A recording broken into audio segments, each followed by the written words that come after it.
Merci. Avec le vent qui nous souffle, je vais te dire merci. Avec les oiseaux du ciel, je vais te dire merci. Avec le souffle de vie, la santé que tu me donnes, je vais te dire merci.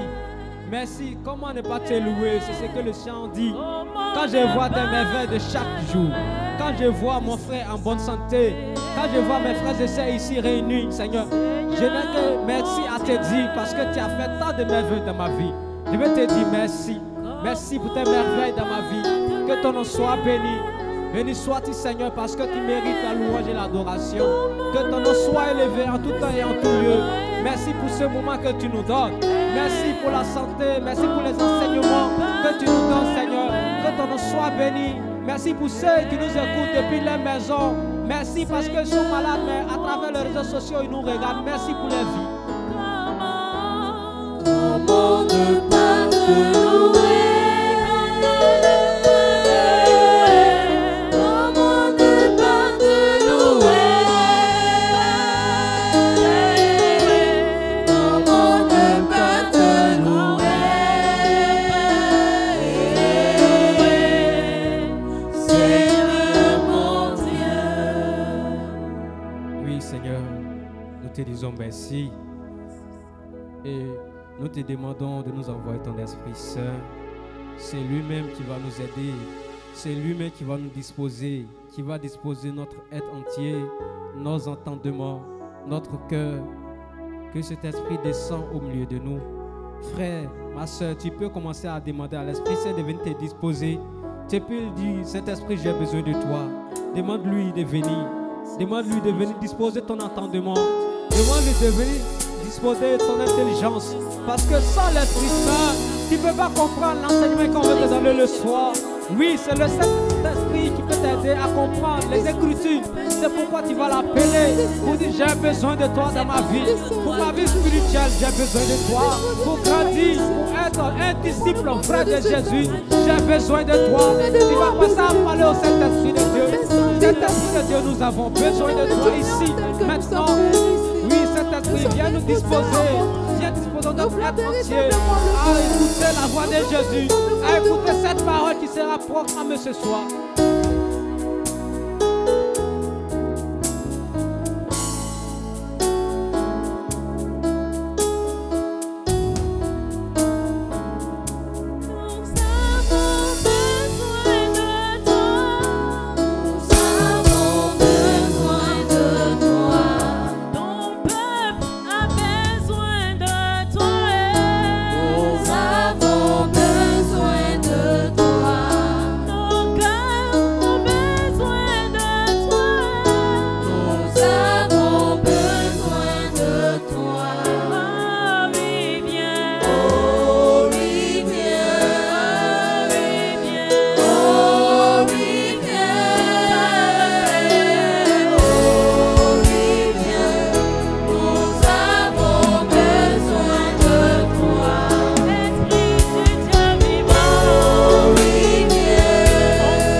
Ce soir, tu vas dire Saint-Esprit, viens remplir le serviteur que toi-même tu as mandaté, celui qui va venir nous donner encore cet enseignement.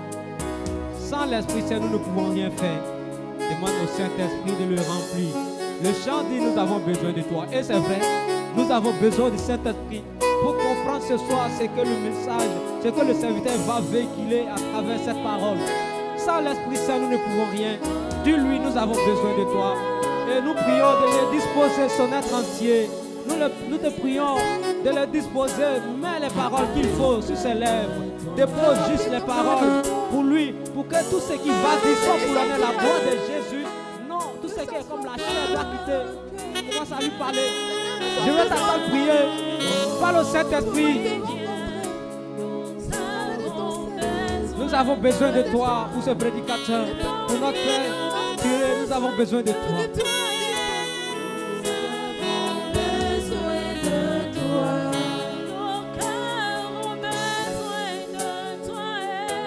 Nous avons besoin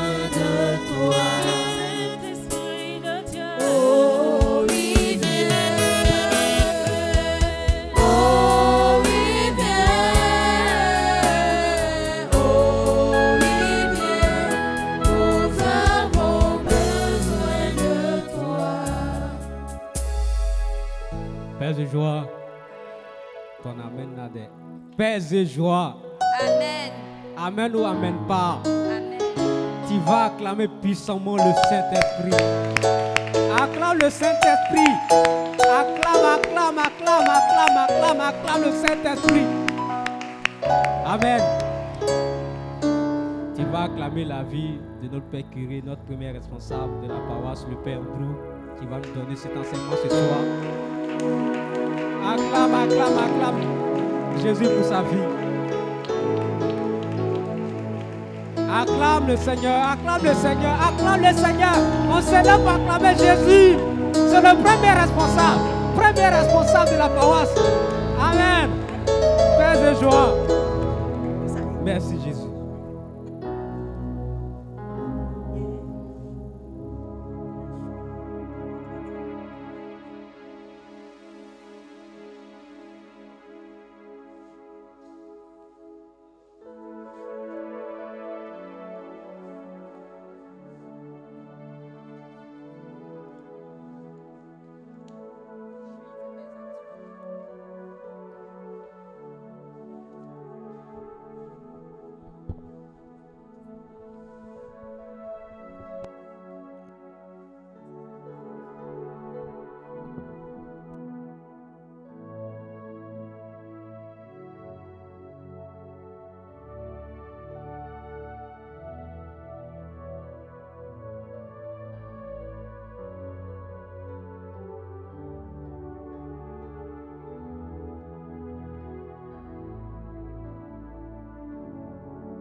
Et joie,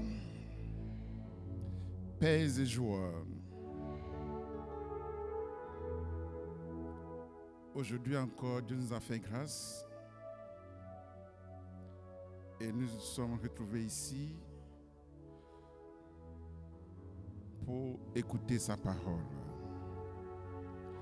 Et le thème qu'il doit développer ce soir,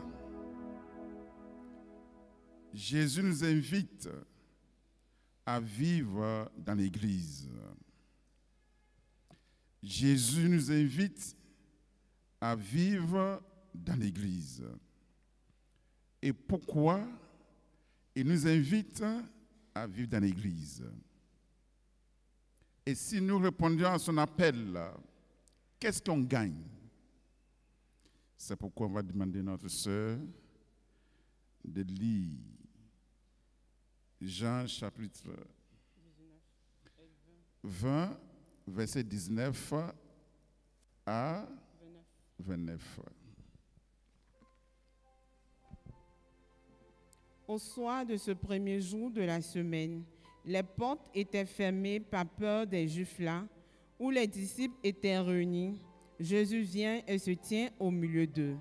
Il leur dit, « Soyez en paix. » Ayant dit cela, il leur montra ses mains, son côté, et ce fut la joie pour les disciples qui voyaient le Seigneur. Et puis, il leur dit de nouveau, « Soyez en paix, comme le Seigneur m'a envoyé, moi aussi je vous envoie. » Ayant dit cela, Jésus souffla vers eux et leur dit, « Recevez l'Esprit Saint. Ceux à qui vous enlèverez les péchés, ils les seront enlevés.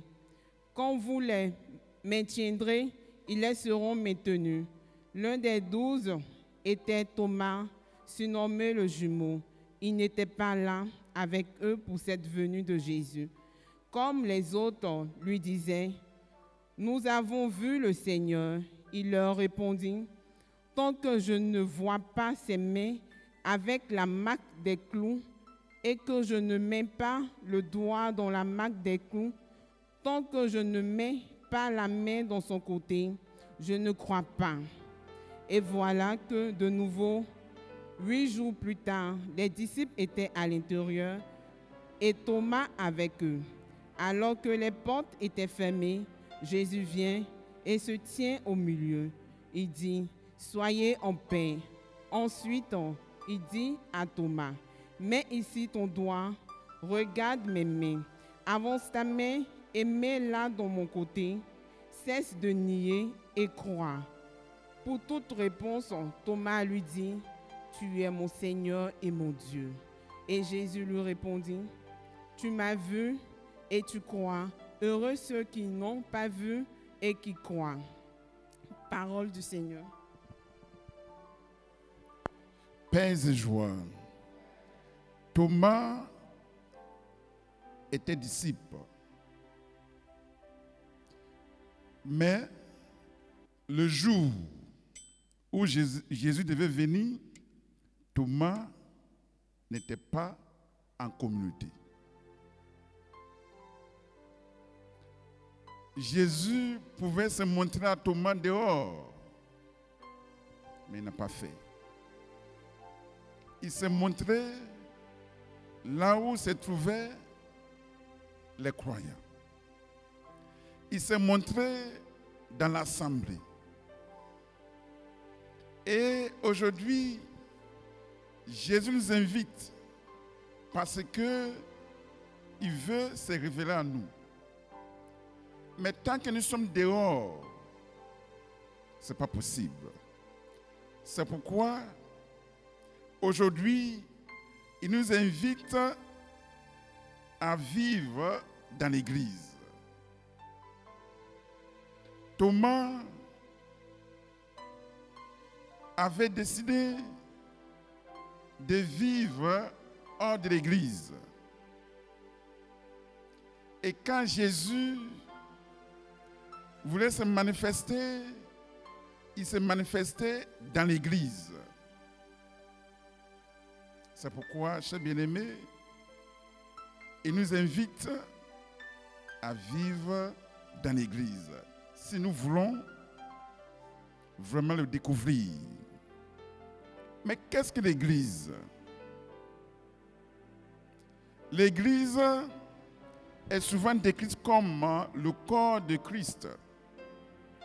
Une communauté de croyants unis par la foi en Jésus-Christ. Éphésiens chapitre 2, versets 19 à 22.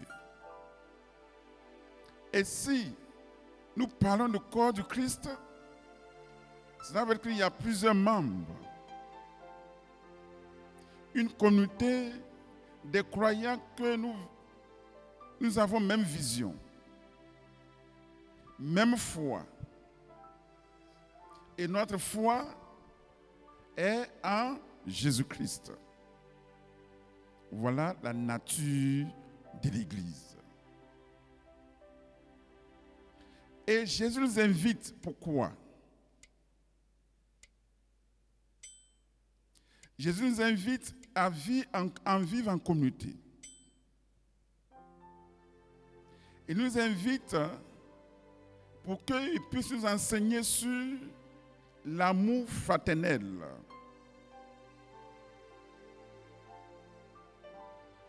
Parce que lorsque on veut le suivre, on doit être formé.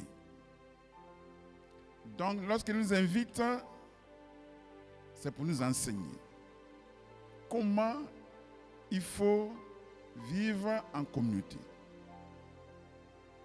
Et comment il faut vivre dans l'amour, c'est-à-dire l'amour fraternel. Jean chapitre 13, versets 34 à 35. Il nous appelle d'aimer les uns les autres. Et si j'aime mon prochain,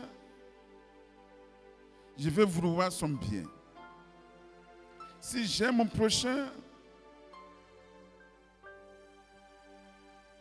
je ne veux pas hésiter à le corriger fraternellement. Parce que malheureusement, nous vivons dans l'église, mais on ne pratique pas l'amour du prochain. Si tu aimes ton prochain et tu vois que la voie qu'il a appris n'est pas catholique, tu ne vas pas hésiter à le corriger. Je vais te donner un exemple. Aujourd'hui, tu vois que je suis ton frère. Et tout le monde savait que, mais tout le monde sait que le père Andrew est noir. Voilà que, après quelques mois, tu me vois en train d'éclaircir. Au lieu de m'approcher, de dire, mon père, quel savon tu utilises? Peut-être, ça ne va pas avec toi. Donc, c'est mieux que tu changes. Tu ne vas pas venir me dire. Tu vas aller voir ton voisin. Est-ce que tu as vu Père Andrew dans ce temps-ci? Et l'autre va te dire non. Fais ça, ne va le saluer, tu vas voir. Ça, ce n'est pas amour fraternel. Si j'aime mon prochain, il ne doit pas avoir des arrière-pensées. Parce que son bien-être aussi dépend aussi de moi. Et l'homme n'est pas parfait. Nous sommes là pour s'entraider. Mais malheureusement, ce n'est pas le cas. On dit, va le saluer, et puis toi-même, tu vas voir. Et lui aussi, il va venir. Bonjour mon père. Nouvelle, c'est juste un bonjour. Et il va retourner. Ja, ça, c'est pas amour fraternel. Donc, quand nous venons à l'église, Jésus nous enseigne comment il faut aimer ton prochain. Paix et joie. Paix et joie. Voilà. Donc si aujourd'hui nous sommes ici, nous sommes là pour apprendre comment aimer notre prochain. Car Saint Jean va nous dire, tu ne peux pas prétendre aimer Dieu que tu ne le vois pas et détester celui-là qui est devant toi. Celui qui fait cela, il dit, il est menteur. Le chrétien, on doit avoir l'habitude de s'encourager, de soutenir et partager nos joies, nos peines, nos fardeaux, à se fortifier dans la foi par la communion fraternelle. Ce que nous constatons aujourd'hui, lorsque tu n'es pas dans mon mouvement, on dit chacun pour soi, Dieu pour tous. Mais si tu es dans mon mouvement, là si tu as un problème, ça me touche. Mais si tu n'es pas dans mon mouvement, et puis tu es dans notre mouvement, malgré que nous sommes tous des chrétiens catholiques,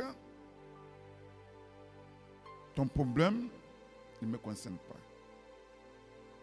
Alors que quand on parle du corps du Christ, il y a plusieurs membres.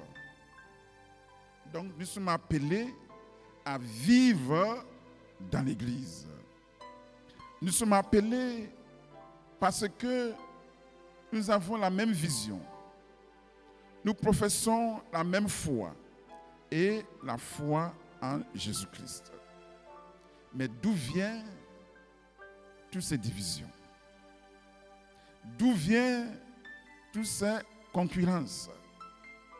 D'où viennent tous ces conflits? Jésus nous invite à vivre dans l'Église.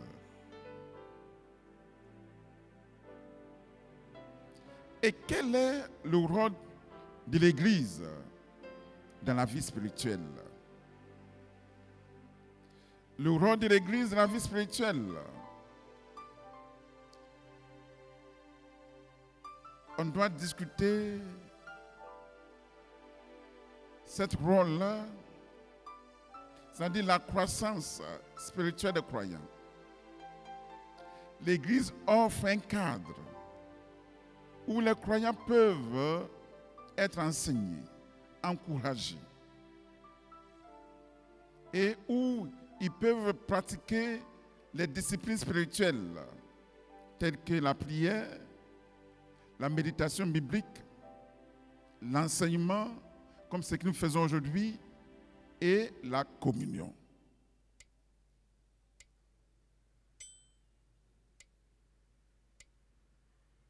L'Église, son rôle d'enseigner,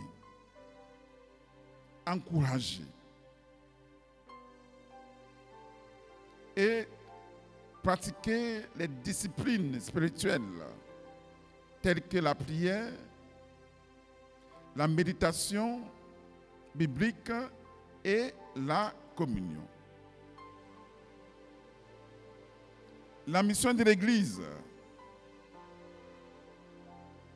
c'est de mettre en évidence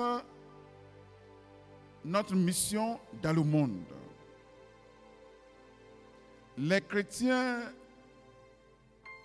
sont appelés à être des témoins de l'amour de Dieu et à partager l'évangile avec les autres.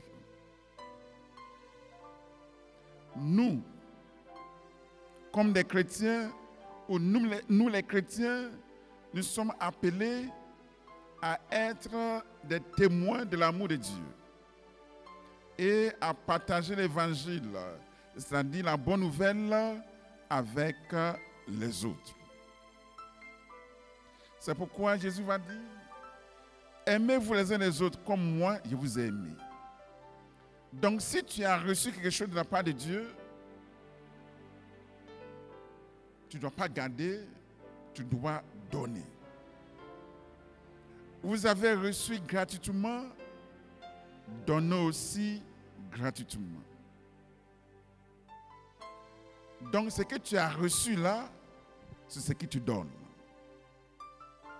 En d'autres termes, j'ai dit au monde que ce que moi je reçois, c'est ce qu'il peut donner. Donc si aujourd'hui, je déteste l'autre, normalement, on ne doit pas m'accuser. Parce que moi, je suis là pour transmettre ce qui est reçu. Et comme j'ai dit que je suis chrétien, cela veut dire que j'ai reçu ça de la part de Dieu. Voilà pourquoi je déteste l'autre. Mais ceci, ce que j'ai reçu, c'est l'amour. Je dois aimer l'autre. Donc nous sommes des ambassadeurs. Donc si aujourd'hui, je suis conscient que j'ai reçu de la part de Dieu l'amour,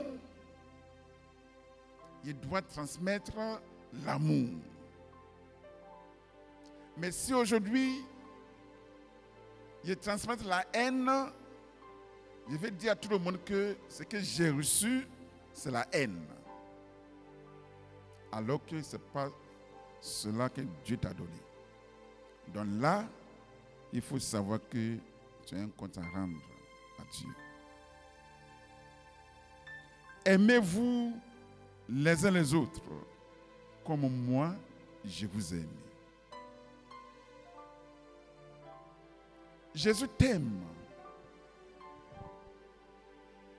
C'est vrai que tu ne mérites pas, mais il t'aime. Et il t'aime et il t'a aimé pour que tu puisses parler de sa miséricorde aux autres.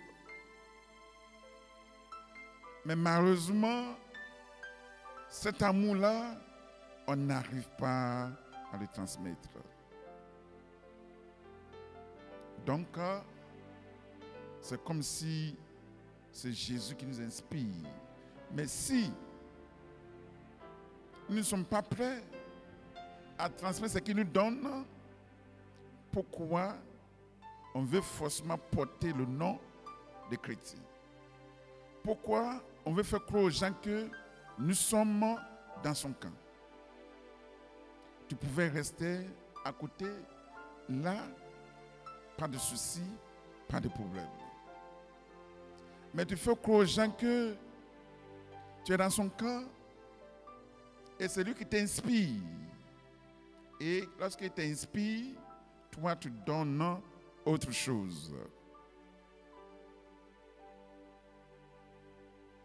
L'Église est un instrument par lequel Dieu travaille pour accomplir sa volonté sur la terre.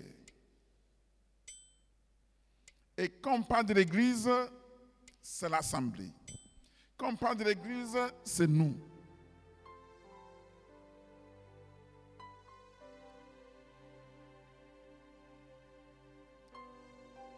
Maintenant, les défis de vivre dans l'Église.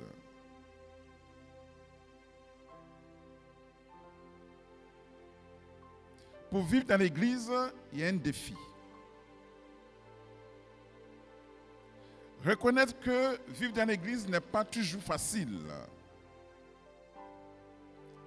et qu'il peut y avoir des conflits, des difficultés et même des déceptions.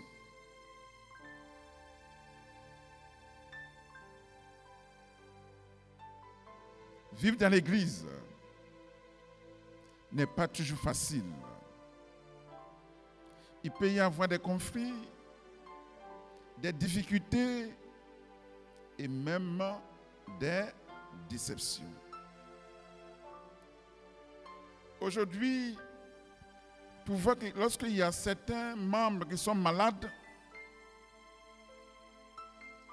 on voit tout le monde là-bas. En commençant par le curé, ses vicaires, les conseillers, tous les responsables là-bas. Mais lorsqu'il y a certains aussi qui tombent malades, il n'y a personne. Et on se dit, même dans l'église, il y a discrimination, ce n'est pas la peine. Mais très souvent, la déception arrive à cause du manque d'information.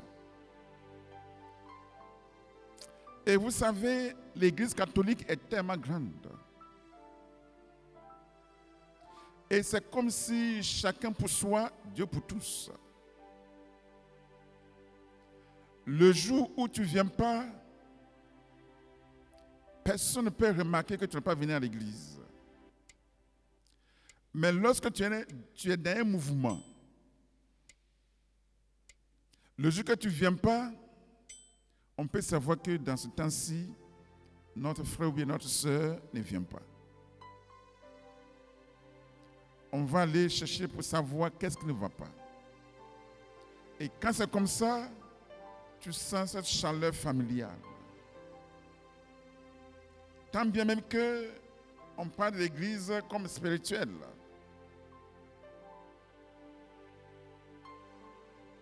Voilà pourquoi il est important pour nous de rentrer dans un mouvement de CEB.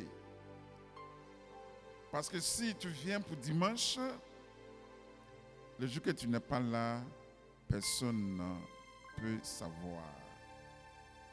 Mais si tu es dans un mouvement, tu es dans CEB, on peut savoir que notre soeur ou bien notre frère ne vient pas.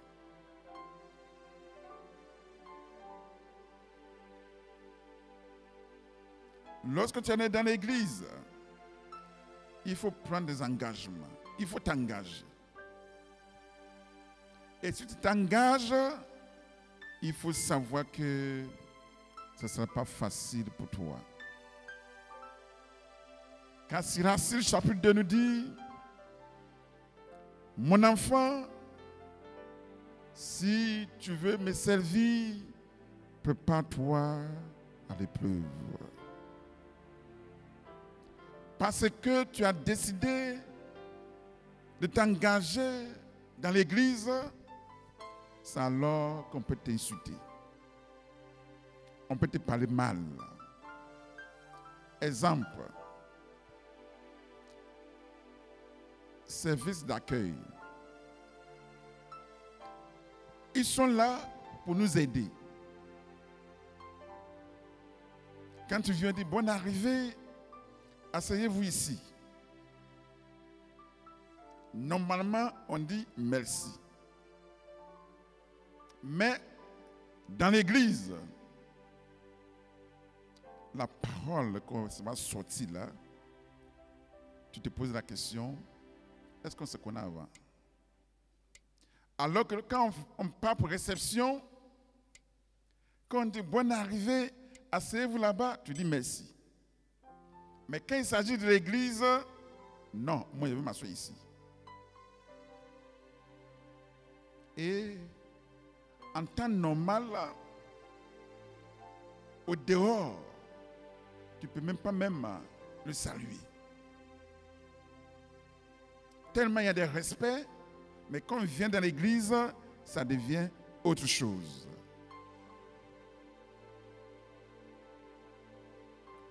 Mon enfant, si tu veux me servir, prépare-toi à l'épreuve. Vivre dans l'église, il y a des défis.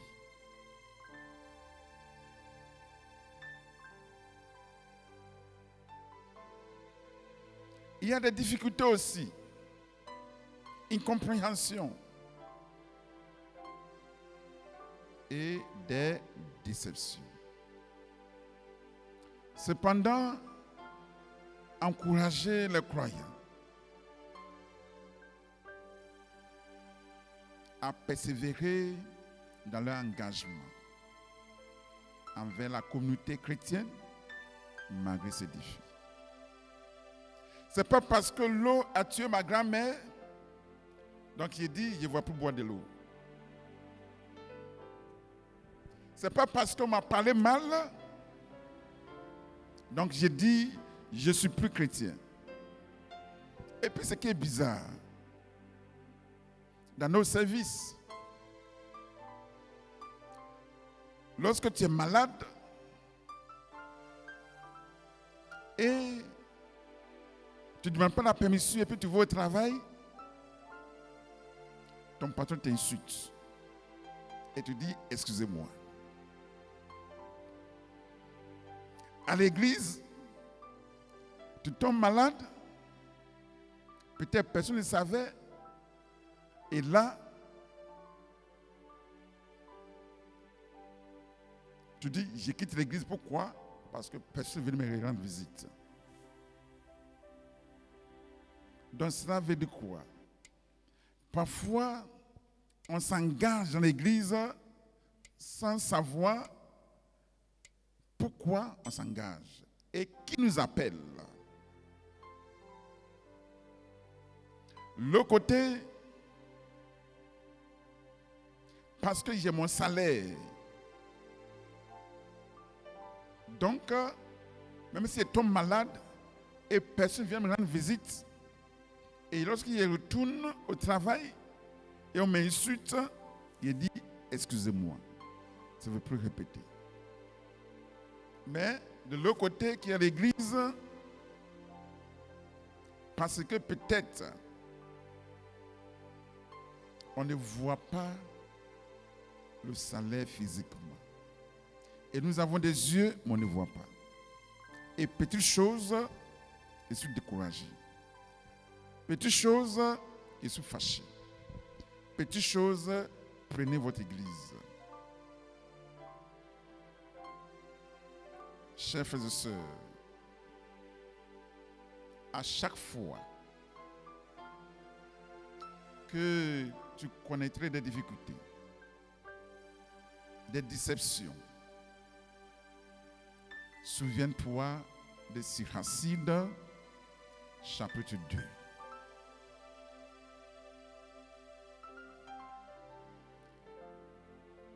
Dans l'église, on ne peut pas être la même chose. C'est-à-dire la diversité dans l'église. Et dans notre diversité, on doit être unis. Voilà pourquoi on ne doit pas avoir concurrence parmi nous. Chacun de nous a un don particulier et chacun de nous est unique. C'est pourquoi aujourd'hui même, il y a ce qu'on appelle l'empreinte. Même les jumeaux qui ressemblent, par les salives, on peut l'identifier. Chacun de nous est unique. Je ne peux pas être toi et toi aussi, tu ne peux pas être moi. Un jour, on discutait puis avec un jeune là et puis il commençait à rire. Pourquoi? Pourquoi tu ris? Il dit, mon père, tu fais trop de fautes. Ah bon, ok, d'accord. Et puis il dit, est-ce que toi tu peux parler anglais pendant 2 minutes sans arrêter? Il dit non. Alors, pourquoi tu te moques de moi alors? Donc, un but partout.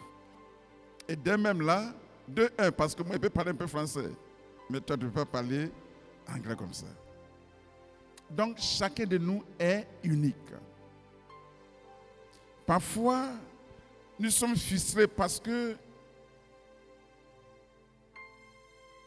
là où on se trouve, les gens n'ont pas besoin de nous. C'est pourquoi il est important pour nous, chers bien-aimés,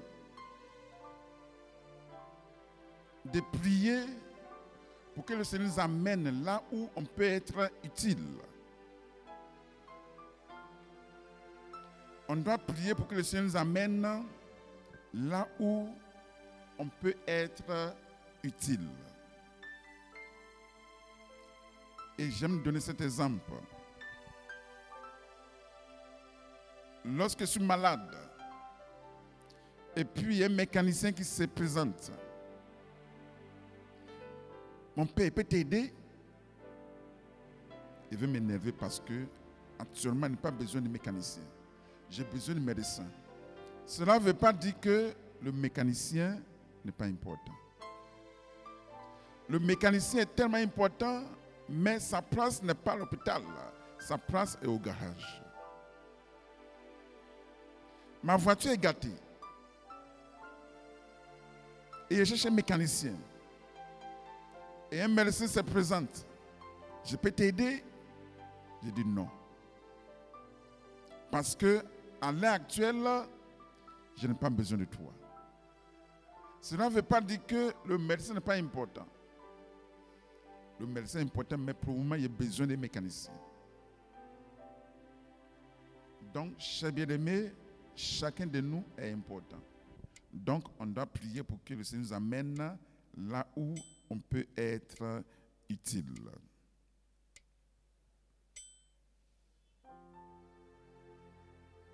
Et quelle est la finalité de l'invitation de Jésus?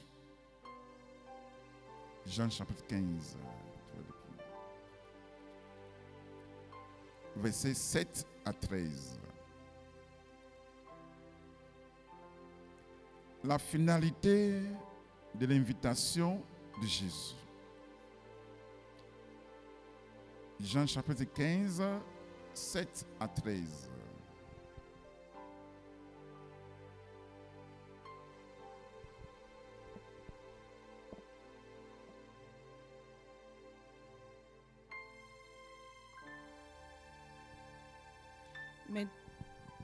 Mais tant que vous demeurez en moi et que mes paroles demeurent en vous, demandez ce que vous voulez et vous l'obtiendrez. C'est ainsi que mon Père est glorifié. Quand vous portez beaucoup de fruits, et alors vous devenez mes disciples. Comme le Père m'a aimé, moi aussi je vous ai aimé. Demeurez en mon amour. Si vous gardez mes commandements, vous demeurez en mon amour, tout comme j'ai gardé les commandements de mon Père et je demeure en son amour.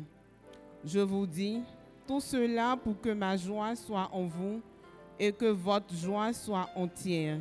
Voici mon commandement, aimez-vous les uns les autres, comme je vous ai aimé. Il ne peut pas y avoir le plus grand amour que de donner sa vie pour ses amis. Parole du Seigneur. Paix et joie. La finalité de l'invitation de Jésus est simple. Il veut se glorifier. Et pour se glorifier, on doit posséder quelque chose. Et pour posséder, il dit, il faut garder son commandement. Il dit, si ma parole reste en vous et vous restez en moi, demandez tout ce que vous voulez. Donc ça veut dire quoi? Dieu veut notre bien. Mais pour que la bénédiction de Dieu arrive ou bien nous atteint, il nous demande de garder ce commandement. Quel est son commandement? Lui, Jésus, il a reçu l'amour de la part de son Père. Et lui, il nous donne cet amour-là. Et il nous demande aussi de donner aux autres. Et si on arrive à faire cela, on peut demander ce qu'on veut. Mais pourquoi, lorsqu'on demande, ça ne vient pas? Pourquoi l'Écriture nous dit, là où 2 ou 3 sont unis en son nom, il est présent. Or, s'il est présent, et lorsqu'on demande quoi que ce soit, ça va venir. Mais pourquoi, qu'on prie, ça ne vient pas? Pourquoi quand une famille prie ensemble, ça ne vient pas? Ça veut dire que on peut être là physiquement, mais spirituellement, nous sommes ailleurs. On peut être là ensemble, mais en réalité, ils ne sont pas là. On peut être ensemble là, mais en réalité, nous ne sommes pas d'accord. Peut-être, en train de lever nos prières, moi, je suis en train de te maudire. Et quand c'est comme ça ne peut pas marcher. Donc, chers bien-aimés, le Seigneur nous invite ce soir à vivre dans l'Église. Parce que le projet qu'il a pour nous, c'est un projet de bonheur et non pas malheur. Et cette bénédiction-là n'est pas dehors, c'est dans l'Église. C'est pourquoi il a attendu jusqu'à pour que Thomas se présente dans l'Église, dans l'Assemblée, pour se révéler à Thomas. Parce que tous avaient le même objectif. Donc si nous aussi, nous sommes dans l'Église, on doit avoir le même objectif. Alors, ce que Dieu a promis à ses enfants, c'est sûr qu'on peut avoir. Car Thomas, lorsqu'il était dans la communauté, le Seigneur s'est révélé à lui.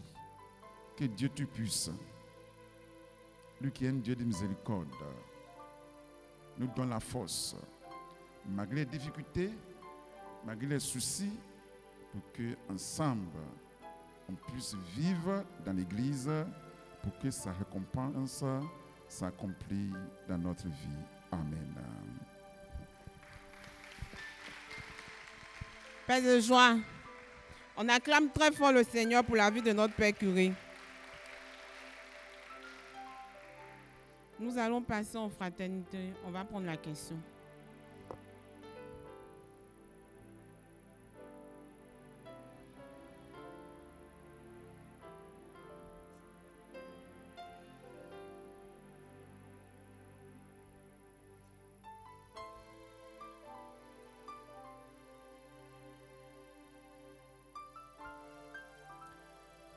Paix et joie.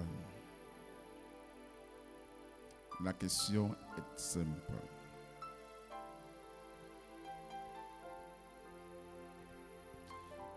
Jésus nous invite à vivre dans l'Église. Comment faire pour répondre à cette invitation? Jésus nous invite à vivre dans l'Église. Comment faire pour répondre à cette invitation?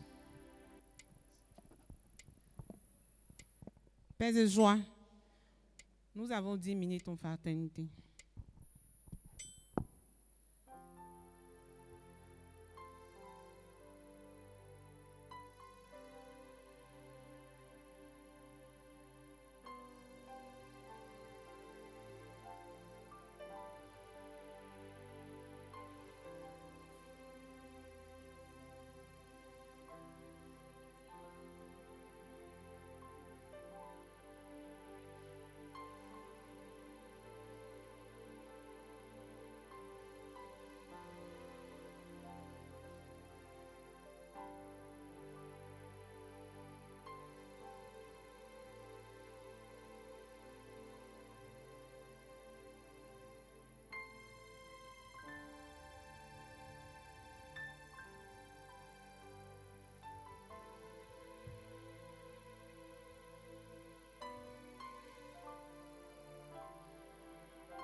Père de joie, je réponds à la question. Jésus nous invite à vivre en Église. Comment on fait? C'est ça, comment on fait? Pour répondre à cette invitation.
Paix et joie, il nous reste 5 minutes.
Paix et joie. Il nous reste 3 minutes.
Père de joie, il est là.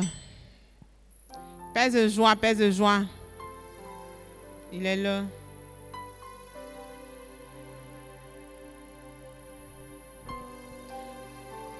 Nous allons prendre une ou deux questions. Si quelqu'un a une préoccupation. Père de joie.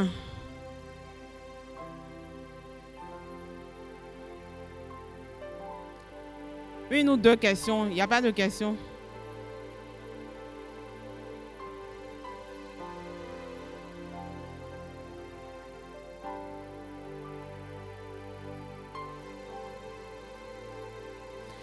Nous allons prendre les tests à méditer pour la semaine.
Père de joie, il est là. Bonus est fini.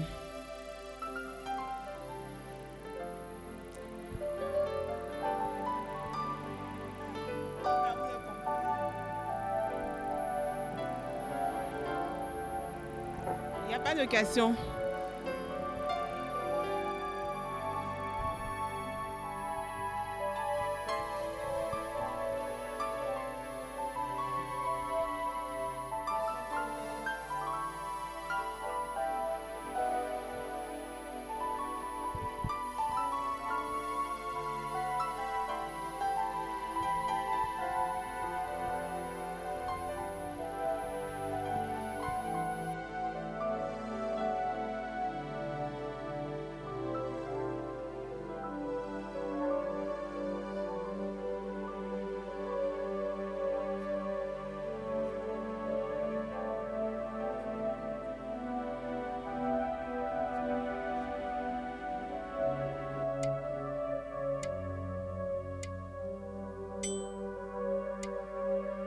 Joie.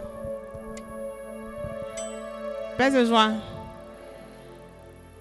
Vu que vous êtes tellement inspirés, nous allons prendre 2 fraternités au hasard.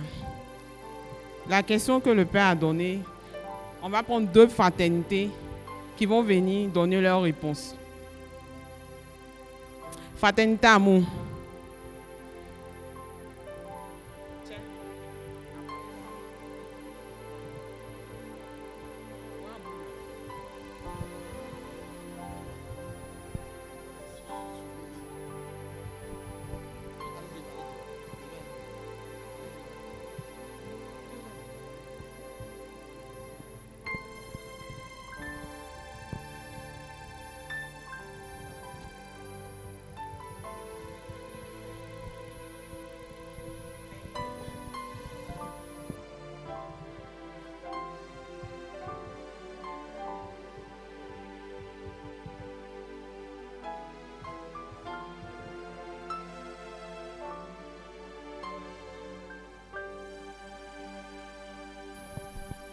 Paix et joie.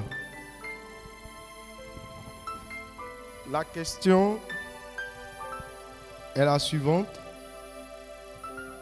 Comment faire pour répondre à l'invitation de Jésus? Jésus nous appelle, Jésus nous invite à vivre en église.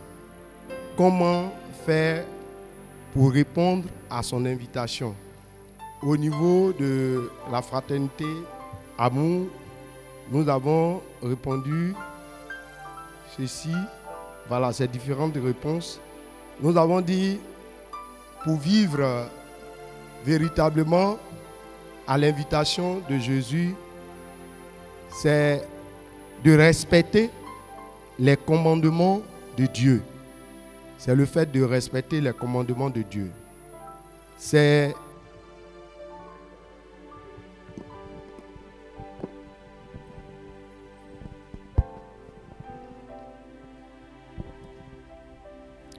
de demeurer toujours en prière, en demandant la grâce du Saint-Esprit. C'est de pratiquer l'amour comme notre fraternité, même le nom même de notre fraternité. C'est de pratiquer l'amour et le pardon. C'est de partager et de bien se comporter. C'est d'être doux vis-à-vis de nos frères et sœurs en église. Paix et joie.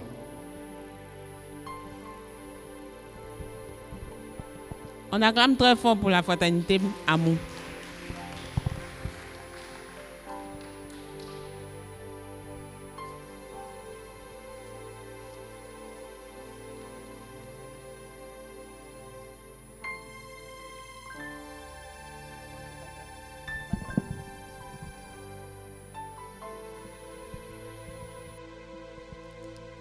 Paix et joie.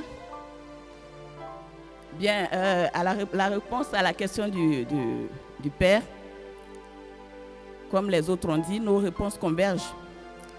On a dit que pour répondre à l'appel de Christ, il faut avoir la grâce de l'Esprit Saint. Parce que nous-mêmes ne pouvons rien faire. Sans la force de l'Esprit Saint, nous ne pouvons rien faire. Et en plus, il faut être obéissant. Comme le Père a parlé du service accueil. En église, c'est la communauté. Il faut se respecter, être obéissant. Et aussi obéir à la parole de Dieu, au commandement de Dieu. Et le plus grand commandement de Dieu, c'est l'amour. Quand on a l'amour, on se respecte. Quand on a l'amour, on s'obéit. Quand on a l'amour, on peut tout réussir. Parce que c'est par l'amour, la parole de Dieu, la dernière partie dit, si on s'aime, tout ce qu'on demande, Dieu nous l'accorde. Voilà. Donc ce soir, aimons-nous. On est dans une communauté chrétienne. Aimons-nous les uns les autres pour que nos prières puissent monter à Dieu, pour que même les désirs les plus petits de nos cœurs soient accordés par Dieu. Paix et joie. Paix et joie. On acclame très fort la fraternité paix et puis pour la prédication de Maman Malin.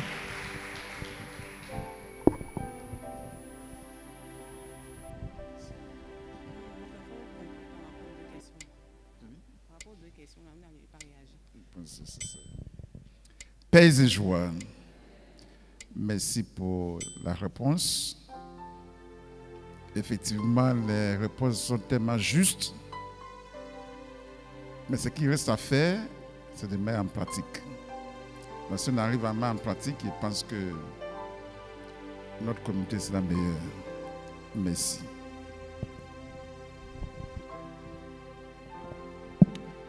Paix et joie.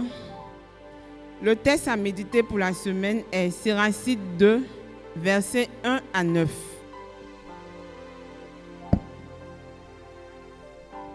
Siracide 2, versets 1 à 9. Paix et joie, nous allons rendre grâce à Dieu au travers de nos acclamations pour lui dire merci. Aujourd'hui, c'est le 7e enseignement, c'est-à-dire nous sommes presque à la fin. Aujourd'hui, c'est la demi-finale. Et avec la grâce de Dieu, ce dimanche, nous jouerons la finale. Mais avant de jouer la finale, ce soir, nous allons inviter les uns et les autres à être généreux au travers de l'offrande. C'est le moment de faire la quête. Après cette quête, nous allons inviter tous ceux et celles qui ont apporté leur enveloppe pour nous les remettre. Paix et joie, nous invitons deux sœurs de l'accueil pour la quête. Mystère louange à vous.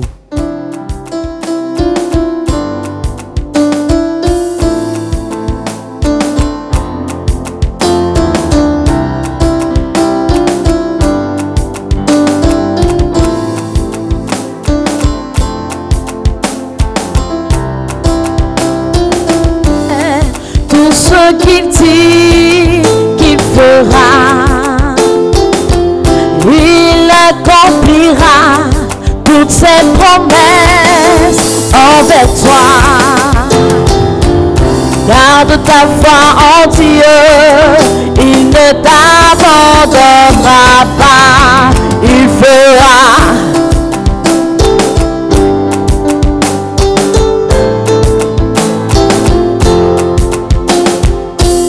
Garde ta foi en Dieu, il ne t'abandonnera pas, il fera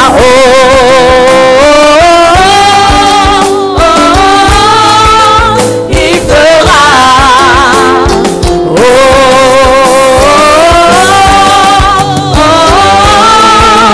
il fera, il fera, il fera, il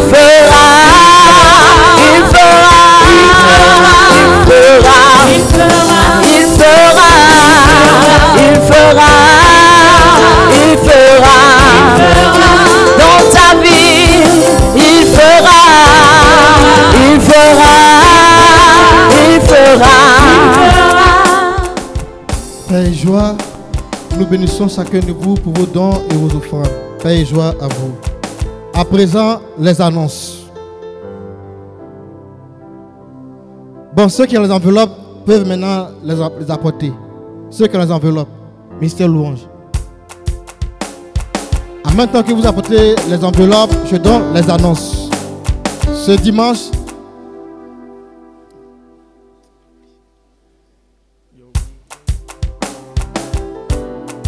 j'ai oublié, excusez-moi.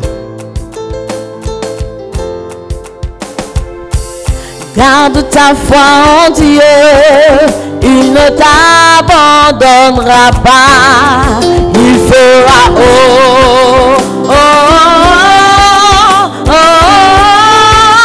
il fera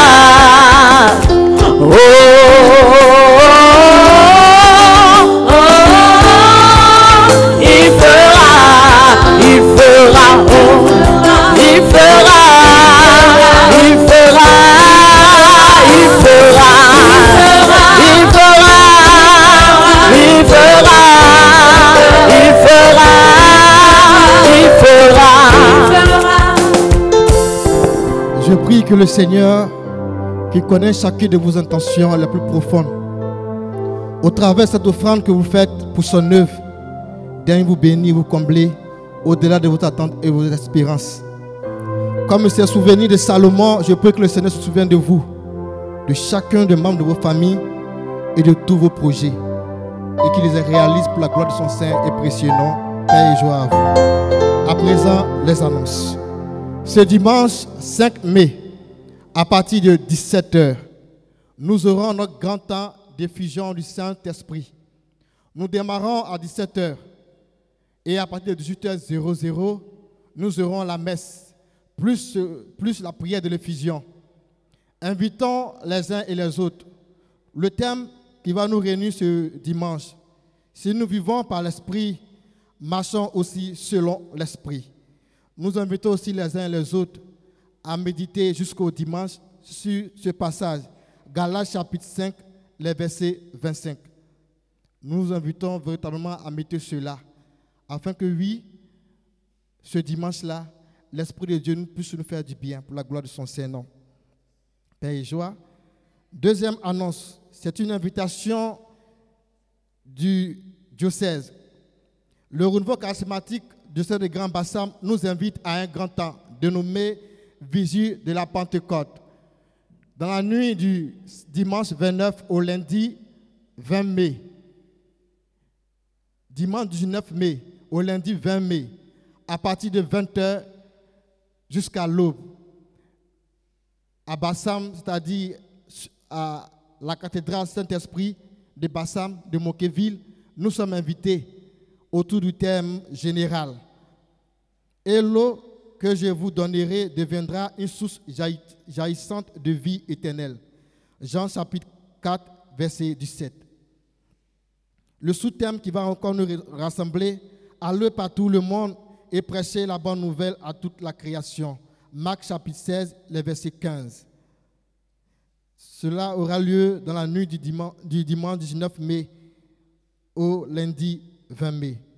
Nous tenons à dire un grand merci au Père curé pour sa disponibilité, lui qui a bien voulu nous ouvrir les portes de son église pour que nous puissions vivre cette année le chemin de cette semaine. Nous tenons à lui dire merci. Au travers du Père curé, nous disons merci à toute son équipe presbytérale ainsi qu'aux deux conseils, le conseil économique et le conseil pastoral paroissial. Nous tenons aussi à dire un grand merci au service communication qui nous a accompagnés jusqu'à ce jour. Et nous prions que ce dimanche-là, qui est l'apothéose, qu'il soit encore là présent. Nous tenons aussi à vous dire merci, vous frères et sœurs. Nous avons appelé, vous avez répondu massivement à l'appel du Seigneur. Nous tenons à vous dire infiniment merci pour tous vos dons et pour ce que vous allez faire encore pour l'œuvre de Dieu. Que le Seigneur vous bénisse et vous comble. Pour tous ceux et celles qui se sont inscrits pour les t-shirts, nous prions de rester après la prière, après le renvoi fait par le Père curé. Nous demandons aussi à nos frères et sœurs qui n'ont pas eu d'enveloppe ou qui ont oublié l'enveloppe à la maison. Ce dimanche-là, nous allons réceptionner ces enveloppes. Pour ceux qui veulent encore avoir le t-shirt, aujourd'hui est le dernier jour. Vous pouvez vous inscrire après le renvoi. Que le Seigneur vous bénisse et qu'il vous accompagne chacun de vos différentes demeures. Voici l'échantillon. Voici l'échantillon du t-shirt. Père, joie à vous et à vos différentes demeures. Mon Père, la prière finale.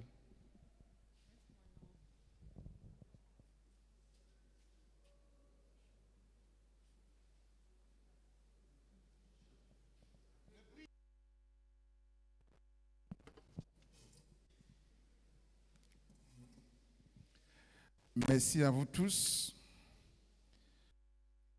pour ce qu'il a commencé dans votre vie. Le Seigneur soit avec vous. Que Dieu Tout-Puissant vous bénisse et qu'il vous protège. Lui qui est le Père, le Fils et le Saint-Esprit. Bénissons le Seigneur. Bonne soirée à toutes et à tous.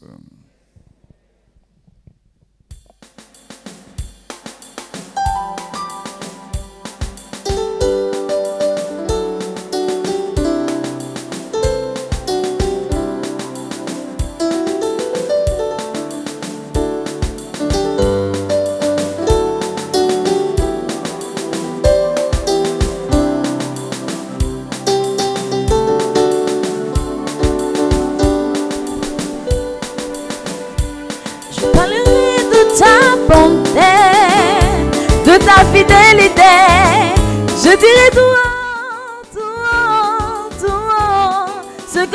as fait pour moi. Je proclamerai la gloire de ton nom. Je parlerai de ta bonté, de ta fidélité. Je dirai tout haut, tout haut, tout haut, ce que tu as fait pour moi. Je proclamerai la gloire de ton nom. Combien tes œuvres sont excellentes, aussi grand que tu es, tes œuvres sont manifestes dans ma vie. Je dirai tout haut, je dirai tout haut, oh, la gloire de ton nom.